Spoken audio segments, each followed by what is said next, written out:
Descentralizar los impuestos. Una idea al menos que lanza ahí Sergio Elgueta a propósito también de experiencias europeas. Por eso queremos hablar con Henry von Baer, un hombre que ha estado ya décadas ligado a este tema y que hoy estuvo también participando en este seminario, ex rector de la Universidad de la Frontera, lo recuerdo, entre otros cargos que ha tenido a nivel público. Gracias por estar con nosotros.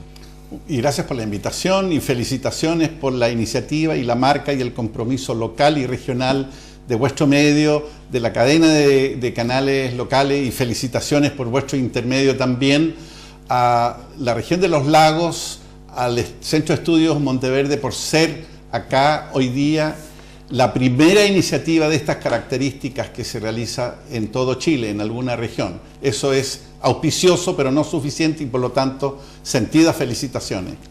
¿Se puede decir que sigue siendo utópico hablar de descentralización en nuestro país, o efectivamente en los siguientes años podríamos avanzar realmente?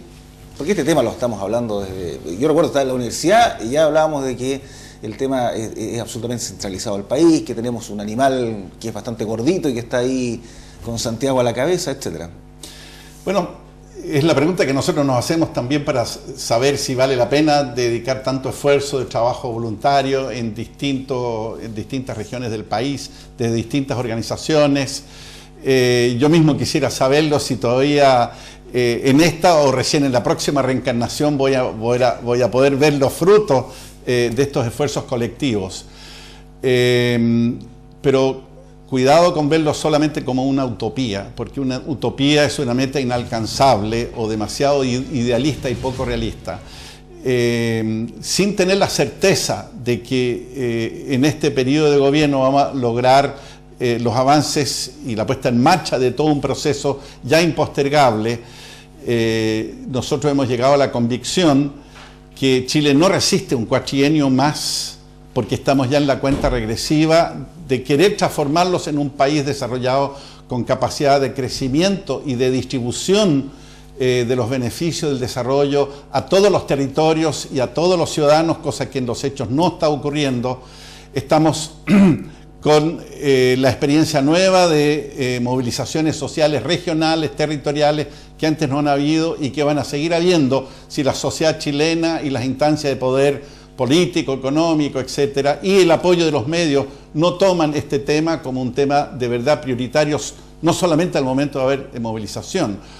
Está de por medio la posibilidad de transformarnos o no en un país realmente desarrollado y sustentable en lo social y en lo territorial, y capaz de integrarse social y territorialmente a lo largo y ancho de todo nuestro país. Ahora, tomando en cuenta lo que se conversaba en la mañana, usted mismo lo decía, al parecer se están alineando ciertos astros en este momento y energía para que efectivamente se pueda concretar esto, pueda avanzar al menos. ¿Qué astros están alineando, según usted? Bueno, algunos ejemplos, y no es retórico, y eso es porque la razón por la cual tenemos una fundada, pero al mismo tiempo prudente esperanza de que esta dinámica pueda prosperar. En primer lugar, nunca antes ha habido a nivel del gobierno central un presidente o presidenta de la República respecto de esto con convicción, como lo tiene la presidenta Bachelet, según hemos podido constatar en las conversaciones y declaraciones de ella. Disculpa. En segundo lugar, tenemos un ministro del Interior, Rodrigo Peñailillo, que se forjó en regiones, que fue presidente de la Federación de Estudiantes en el Biobío, fue gobernador de Arauco y que tiene respecto de una convicción creíble, que también se ratificó en una conversación personal antes que él asumiera cargo de gobierno.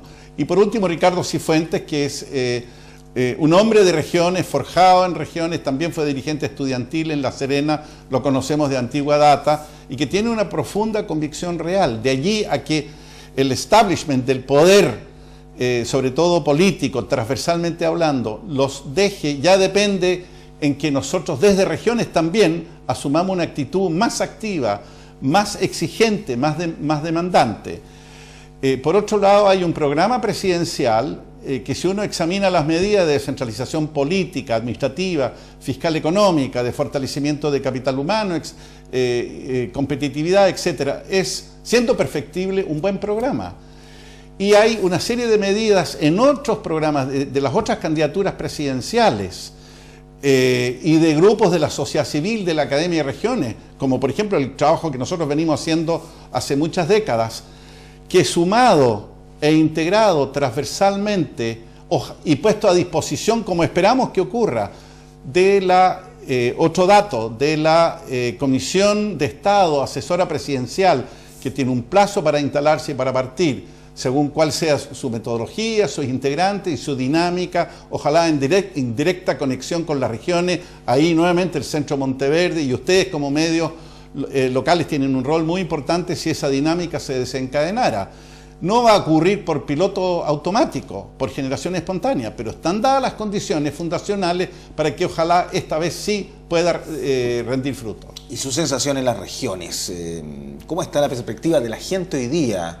Este empoderamiento ciudadano que ha ido creciendo, y cómo visualiza también los liderazgos en el resto del país. Hablemos de Arica hasta Punta Arenas, donde efectivamente hay dinámicas distintas, porque hay regiones efectivamente que lo local lo tienen como una potencia mayor, ejemplo Punta Arenas, Magallanes, que tienen su propia bandera, se sienten en una zona muy local, muy regional, muy distinta.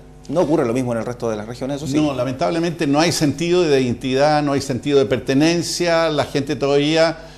muchas instituciones y personas acostumbradas a sentarse, si me admiten una analogía deportiva, en la cómoda tribuna del estadio, en vez de meterse realmente a la cancha como protagonistas activos y responsables de este proceso. Nosotros hemos llegado a la convicción que en democracia y en Estado de Derecho, si no hay una movilización activa, perseverante, pero no solamente de demandas y de denuncias, sino que también de propuestas y de trabajo activo. De allí la importancia del Centro Monteverde y de otros centros que se han ido generando a lo largo del país, no muchos todavía, pero están apareciendo, es muy necesaria. La respuesta es diferenciada. En algunas regiones se observa, como por ejemplo Tarapacá, como por ejemplo aquí, en parte de la Araucanía, en algunas otras, Concepción, se nota bastante iniciativa, en otras todavía bastante menos. Y al interior de las regiones y de las respectivas instituciones, hay quienes se la juegan, no son suficientes todavía, hay gente joven que se está sumando a estos esfuerzos, también en nuestra naciente Fundación Chile Descentralizado, y otros todavía que están a la expectativa. La idea es, con perseverancia, con buenas propuestas, con honestidad, con transparencia, ir sumando, lo que yo digo, evangelizando la necesidad de construir un país de desarrollo social y territorial más equilibrado. Y en concreto, ¿cómo se puede ir avanzando? ¿Cuáles deberían ser los primeros pasos, por ejemplo, en que pudiera contribuir esta Comisión Asesora Presidencial, el nuevo gobierno, las instancias, los institutos, etcétera? Bueno, yo creo que lo primero es que el nuevo gobierno tiene que cumplir su programa. Se ha dado mucho énfasis en la reforma tributaria, la reforma educacional, la reforma constitucional, la modernización del Estado, la agenda última anunciada anteayer de procrecimiento, innovación y productividad. Todas esas agendas, sin incorporar la dimensión de descentralización y fortalecimiento de las capacidades locales y regionales, va a quedar trunca. Así que primero, seamos todos consecuentes con lo que hemos comprometido, unos y otros en campaña, cumplamos el programa, sumémosle recursos y voluntades para ponerlo en práctica. ¿Pero cuál debería ser la primera medida política para que este tema avance? Bueno, a ver. No sé si la primera en ponerse en práctica. Lo primero, desde luego, es poner en marcha la comisión, que la comisión tenga el apoyo, tenga un presupuesto, pueda funcionar en una estrecha interacción dinámica, participativa con las propias regiones, pero la medida, en nuestro análisis, emblemática, principal, no única, que tiene que ir a la par con una serie de otras medidas, es la elección popular de la figura que hoy es el intendente regional, a futuro el presidente regional, porque la experiencia internacional comparada, el ex diputado lo señalaba, la experiencia de Mitterrand y muchas otras después, y también la experiencia de Chile de los últimos 20 años, es que mientras no hay descentralización política, traspaso real de poder de decisión autónomo a las regiones, los restantes planos de la descentralización no se desencadenan, siempre se vuelven a estancar. Por lo tanto, nosotros lo hemos llamado, la hemos caracterizado como la madre de todas las reformas de descentralización, la elección de los futuros presidentes regionales del Ejecutivo Regional, que sí o sí debe ocurrir en octubre del 2016 en forma simultánea a las futuras elecciones municipales. Ahora, en términos de financiamiento, ¿cómo se sustentan proyectos regionales?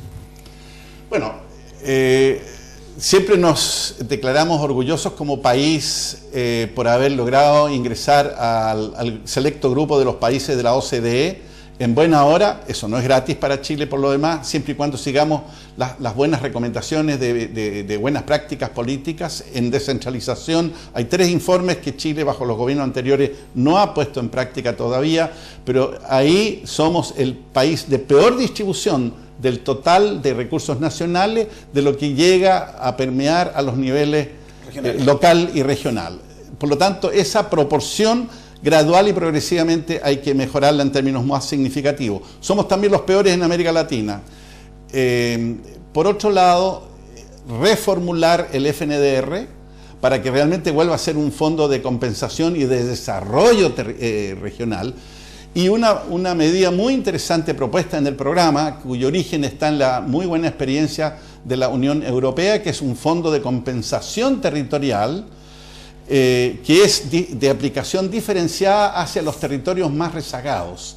Esa idea la trajo Esteban Valenzuela, que es el que coordinó la comisión del programa de Michelle Bachelet, en la comisión de descentralización. Está puesta en el programa, nosotros la hemos estudiado antes, la hemos hecho nuestra también, y esa, junto con la posibilidad de que tanto los municipios como los gobiernos regionales puedan tener alguna participación de los impuestos, porque la riqueza y el desarrollo se genera en los territorios y hay que compartirla, como dice Porter, con las comunidades locales, con las comunidades regionales. Por lo tanto, no significa necesariamente un incremento de la carga tributaria si una parte de esos beneficios, por ejemplo, como lo propuso la propia candidata Evelyn Matei y su grupo, por ejemplo, un 10% del impuesto a la renta, que se paga de todas formas, vaya en beneficio de las comunidades locales y regionales donde esos hechos ocurren. Hay distintas formas, distintos modelos, distintos sistemas adecuadas a las condiciones propias de nuestro país que perfectamente permitirían dinamizar también no solamente desarrollo político y más competencia administrativa, sino que más uso parcial y gradualmente de recursos desde los municipios y desde los gobiernos regionales. Sumado a eso, una ley de rentas regionales, como hay una ley de rentas municipales, y por favor, un presupuesto regionalizado. No un presupuesto nacional solamente sectorial, sino que regionalizado, integrado región por región. Ahora, tomando en cuenta todo esto, el futuro usted lo ve auspicioso, lo ve... Expectante, yo diría, expectante, sí.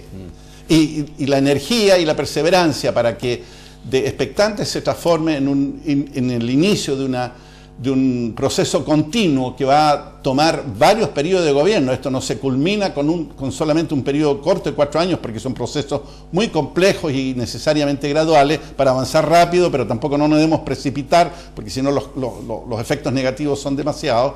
Pero lo importante es dar los primeros pasos sustantivos de formular una política de Estado de largo alcance y luego construir su hoja de ruta para que este sea el gobierno donde esto se inicie y luego se pueda culminar en futuros periodos de gobierno, cualesquiera que sea su signo. Y la actual división administrativa que tiene nuestro país, ¿cuál es la visión que tienen ustedes? La cantidad de regiones, por ejemplo, que tiene Chile, ¿es la que corresponde? ¿Son muchas? ¿Son pocas? Porque hay teorías de todo tipo. Hay algunos que plantean que deberían haber más regiones aún y otros que creen que deberían existir macroregiones, es decir, 4 o 5 en el país y punto.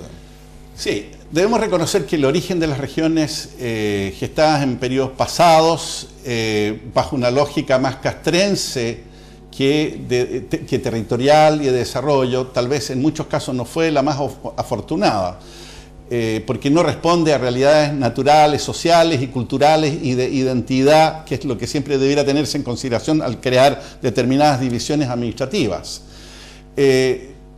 La presión, la demanda por tener más regiones de parte de varias de las provincias a lo largo de Chile creemos nosotros que es expresión de una desafección y de una desatención y de una insatisfacción de parte del gobierno nacional, pero sobre todo también de los gobiernos regionales, porque así como hay un centralismo nacional, también hay un muy fuerte, ojo Puerto Montt, un muy fuerte centralismo intrarregional.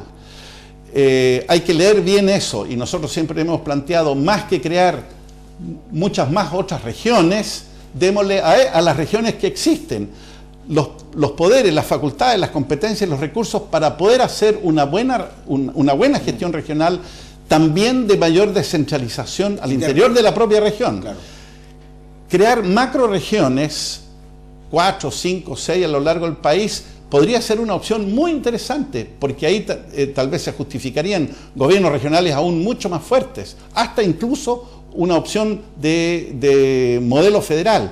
Pero es poco realista, es poco viable, no nos parece viable de que algunas de las provincias o algunas de las regiones estén dispuestas a